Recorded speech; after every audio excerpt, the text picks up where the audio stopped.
Systir, góða kvöldið, megi Guð blessa þig.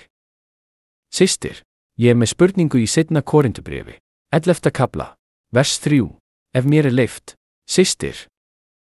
Seinna Korintubréf, kafli 11. Já, systir, vers 3. Þar segir postuli Páll, en ég hræddur að eins og höggormurinn tældi Evu með flærð sinni, svo kunni og hugsanir yðar að spillast og leiðast burt frá einlægri og hreinni tryggð við Krist. Postulinn Páll mælir einnig með í versinu 12, systir. Hann segir, já, systir, í sama kafla, en það, sem ég gjöri, mun ég og gjöra til þess að svifta þá tækifærinu, sem færis leita til þess að vera jafnokar vorir í við, sem þeir stæra sig af. Við að slíki menn eru falspostular, svikulir verkamenn, taka á sig mynd postula Krists. Og ekki það undur, við að Satan sjálfur tekur á sig ljósengilsmynd, það við ekki mikið, þótt þjónar hans taki á sig mynd réttlætisþjóna. Afdrif þeirra muni verða samkvæmt verkum þeirra. Systir, spurning mín hvernig getum við greint þessa blekkingu óvinarins? Við tilvísunin skýr, hann klæðist dýrðarklæðum, systir. Gætirðu, vinsamlegast, kennt okkur hvernig við getum forðast gildrur óvinaris og ekki vilst frá sanna fagnaðarerindinu. Megi Guð blessa þig. Já, þakka þér, bróðir. Þess vegna verðum við að halda fast við kenninguna. Við þurfum að þekkja hana, við hún ver okkur gegn blekkingum óvinarins. Þar sem kenningin skýr, látum við okkur ekki tælast af fölskum spámunum og röngum kenningum. Margir eru undirokaðir illum öndum.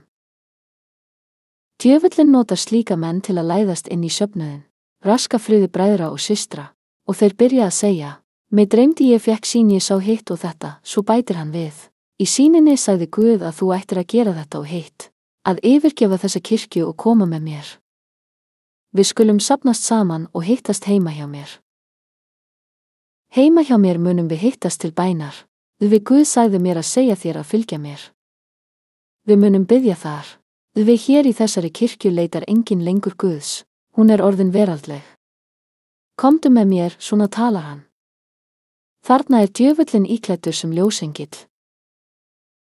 Að segja að djöfullinn dulbúi sig sem ljósengill merkir, að hann kemur fram með fögrum orðum sem hljóma vel í eyrum.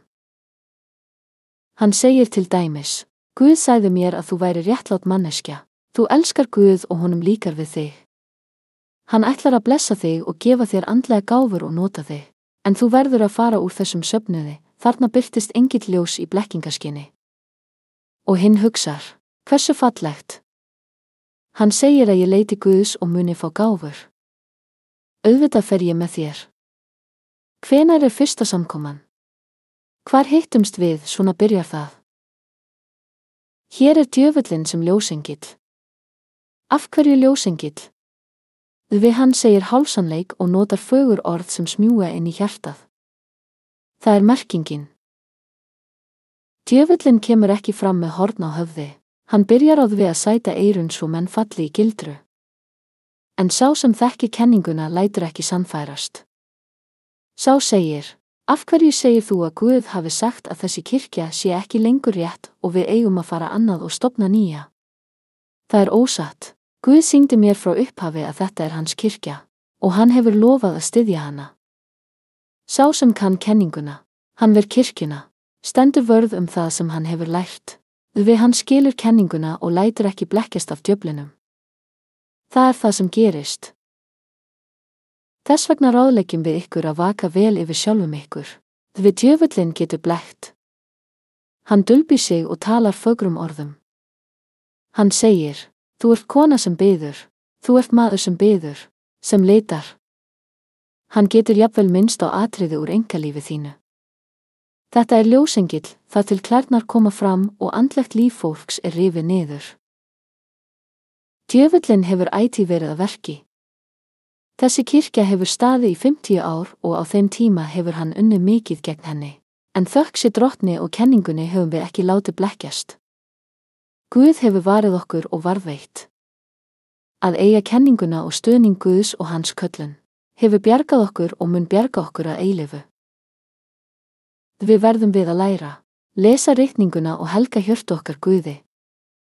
Ef þú lest mikið en helgar ekki hjarta þitt, þá gagnast það ekki við hjarta þitt fjarri Guði og þá styður Guði ekki né hjálpar. Lesum við mikið í ritningunni og stefnum á að þóknast Guði, elska hann, vera réttsýnir og einlægir frammi fyrir honum. Það mun varðveita okkur fyrir blekkingum djöfulsins.